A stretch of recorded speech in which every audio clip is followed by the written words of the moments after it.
Praise the lord ಎಲ್ರಿಗೂ. ಜೀವನದ ವಾಕ್ಯ 7ನೇ ದಿನಕ್ಕೆ ಸ್ವಾಗತ. ಈ ದಿನದ ವಾಕ್ಯ ಭಾಗವನ್ನು ನಾವು ನೋಡಿಕೊಳ್ಳೋಣ. 146ನೇ ಕೀರ್ತನೆ 1ರಿಂದ 5 ವಚನವರೆಗೂ ನಾವು ನೋಡಿಕೊಳ್ಳೋಣ. ಯಾಹೋವಿಗೆ ಸ್ತೋತ್ರ, ನನ್ನ ಮನವೇ ಯೆಹೋವನನ್ನು ಸ್ತುತಿಸು, ಪ್ರಾಣವಿರುವವರೆಗೂ ಯೆಹೋವನನ್ನು ಸ್ತುತಿಸುವೆನು. ಜೀವಮಾನವೆಲ್ಲ ನನ್ನ ದೇವರನ್ನು ಕೊಂಡಾಡುವೆನು. ಪ್ರಭುಗಳಲ್ಲಿ ಭರವಸೆ ಬಿಡಬೇಡಿರಿ, ಮಾನವನನ್ನು ನೆಚ್ಚಬೇಡಿರಿ. ಅವನು ಸಹಾಯ ಮಾಡೋ ಶಕ್ತನಲ್ಲ, ಅವನ ಉಸಿರು ಹೋಗಲು ಮಣ್ಣಿಗೆ ಸೇರುತ್ತಾನೆ. ಅವನ ಸಂಕಲ್ಪಗಳೆಲ್ಲ ಅದೇ ದಿನದಲ್ಲಿ ಹಾಳಾಗುವವು. ಯಾವನಿಗೆ ಯಾಕೋಬನ ದೇವರು ಸಹಾಯಕನೋ, ಯಾವನು ತನ್ನ ದೇವರಾದ ಯೆಹೋವನನ್ನು ನಂಬಿರುತ್ತಾನೋ ಅವನೇ ಧನ್ಯನು.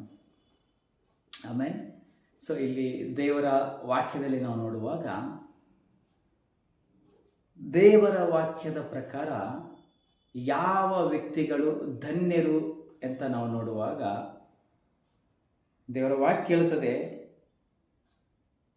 ಯಾವ ದೇವರು ಯಾಕೋಬನಿಗೆ ಸಹಾಯ ಮಾಡಿದರೋ, ಮತ್ತೆ ಯಾವ ದೇವರು ಇಸ್ರಾಯೇಲ್ ಜನರನ್ನು ಆ ಒಂದು ಐಗುಪ್ತ ದೇಶದಿಂದ, ಆ ಬಂಧನದಿಂದ ಅವರನ್ನ ಬಿಡುಗಡೆಗೊಳಿಸಿದರೋ, ಮತ್ತು ಯಾವ ದೇವರು ಕೆಂಪು ಸಮುದ್ರವನ್ನು ವಿಭಾಗ ಮಾಡಿ ತನ್ನ ಜನರು ಅದರಲ್ಲಿ ನಡೆದುಕೊಂಡು ಹೋಗುವಂತೆ ಮಾಡಿದರು, ಯಾವ ದೇವರು ಆ ಬಂಡೆಯನ್ನು ಸೀಳಿ ತನ್ನ ಜನರಿಗೆ ನೀರನ್ನು ಒದಗಿಸಿದನೋ, ಅಂತಹ ದೇವರನ್ನು ಯಾರು ನಂಬುತ್ತಾರೋ ಅವರೇ ಧನ್ಯರು ಎಂಬುದಾಗಿ ಇಲ್ಲಿ ದೇವರ ವಾಕ್ಯ ಹೇಳ್ತದೆ.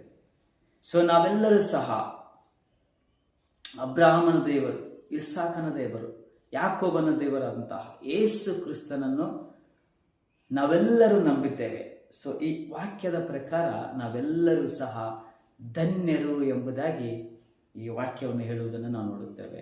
ನಿಜವಾಗಿಯೂ ಈ ವಾಕ್ಯವನ್ನು ನಾವು ಸಕಾರಾತ್ಮಕವಾಗಿ ನಾವು ತೆಗೆದುಕೊಳ್ಳಬೇಕಾಗಿದೆ. ನಾವೆಲ್ಲರೂ ಸಹ ಧನ್ಯರು, ಯಾಕೆಂದರೆ ನಾವು ಸೃಷ್ಟಿಕರ್ತನಾದಂತಹ ಯೇಸುವಿನ ಮೇಲೆ ನಾವು ನಂಬಿಕೆ ಇಟ್ಟಿದ್ದೇವೆ.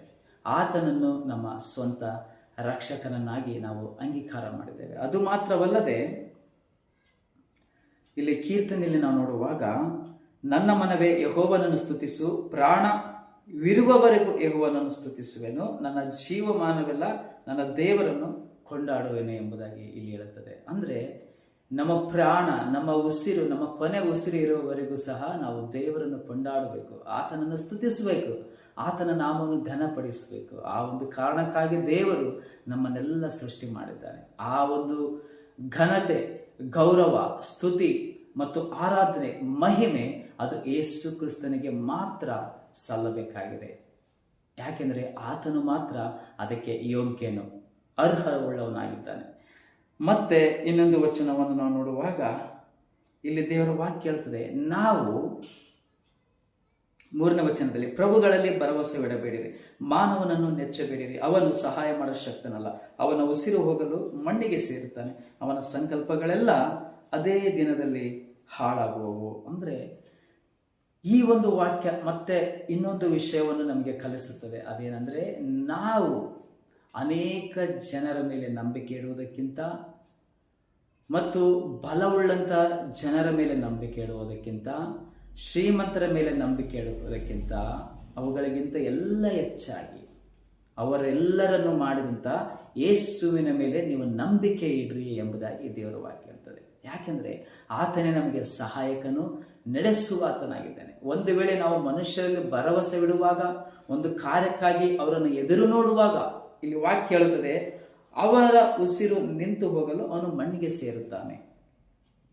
ಒಂದು ವ್ಯಕ್ತಿಯಿಂದ ನಾವೇನಾದರೂ ಎದುರು ನೋಡುವಾಗ, ಆತನಿಂದನೇ ಎಲ್ಲವನ್ನು ಬಯಸುವಾಗ, ಆತನಿಂದನೇ ಸಹಾಯ, ಶಕ್ತಿ ಎಲ್ಲವನ್ನು ಬಯಸುವಾಗ, ಒಂದು ವೇಳೆ ಆ ವ್ಯಕ್ತಿ ತನ್ನ ಉಸಿರನ್ನು ಬಿಟ್ಟು ಮಣ್ಣಿಗೆ ಸೇರಿದಾಗ, ನಾವು ಆ ವ್ಯಕ್ತಿಯಿಂದ ಎದುರು ನೋಡುತ್ತಿರುವಂಥ ಎಲ್ಲ ವಿಷಯಗಳು, ನಾವೇನು ಕಾರ್ಯಗಳಿಗೆ ಎದುರು ನೋಡ್ತಾ ಇದ್ವಿ, ಆ ಎಲ್ಲ ಕಾರ್ಯಗಳು ಅಲ್ಲಿ ನಿಂತು ಹೋಗುತ್ತೆ. ಅವನ ಉಸಿರು ನಿಲ್ಲಲು ಆತನ ಮಣ್ಣಿಗೆ ಸೇರುತ್ತಾನೆ. ನಮ್ಮ ಒಂದು ನಿರೀಕ್ಷೆ ಅದೇ ರೀತಿಯಾಗಿ ಮಣ್ಣಲ್ಲಿ ಸೇರುತ್ತೆ. ಅದಕ್ಕಾಗಿ ದೇವರ ವಾಕ್ಯ ಹೇಳ್ತದೆ, ನಾನು ಈ ಲೋಕವನ್ನು, ಎಲ್ಲ ಮನುಷ್ಯರನ್ನು, ಎಲ್ಲವನ್ನು ನಾನು ಉಂಟು ಮಾಡಿದ್ದೇನೆ, ನೀನು ನನ್ನಲ್ಲಿ ಭರವಸೆ ಬಿಡು ಎಂಬುದಾಗಿ ದೇವರು ಇಲ್ಲಿ ಹೇಳ್ತಾರೆ. ನಮ್ಮ ಪರಿಸ್ಥಿತಿಗಳೇನಿದ್ರೂ ಸಹ ನಾವು ಮೊದಲದಾಗಿ ದೇವರಲ್ಲಿ ಭರವಸೆ ಇಡೋಣ, ನಂಬಿಕೆ ಇಡೋಣ. ದೇವರು ಅನೇಕ ಜನರುಗಳ ಮುಖಾಂತರ ಮಾತನಾಡಿ ಅವರನ್ನು ನಮಗೆ ಸಹಾಯಕನಾಗಿ ಕಳಿಸ್ತಾನೆ. ಅದಕ್ಕಾಗಿ ಮನುಷ್ಯರಲ್ಲಿ, ಪ್ರಭುಗಳಲ್ಲಿ, ಅವರುಗಳಲ್ಲಿ ಭರವಸೆ ಇಡೋದಕ್ಕಿಂತ ಮುಂಚೆ ನಾವು ನಮ್ಮ ದೇವರಾದ ಯೇಸು ಕ್ರಿಸ್ತನ ಮೇಲೆ ಭರವಸೆ ಇಡೋಣ, ನಂಬಿಕೆ ಇಡೋಣ. ನಾವು ನಂಬಿಕೆಯಿಂದ ಮುಂದೆ ಸಾಗೋಣ. ಆಮೇಲೆ ದೇವರ ಈ ವಾಕ್ಯವನ್ನು ಆಶೀರ್ವದಿಸಲಿ.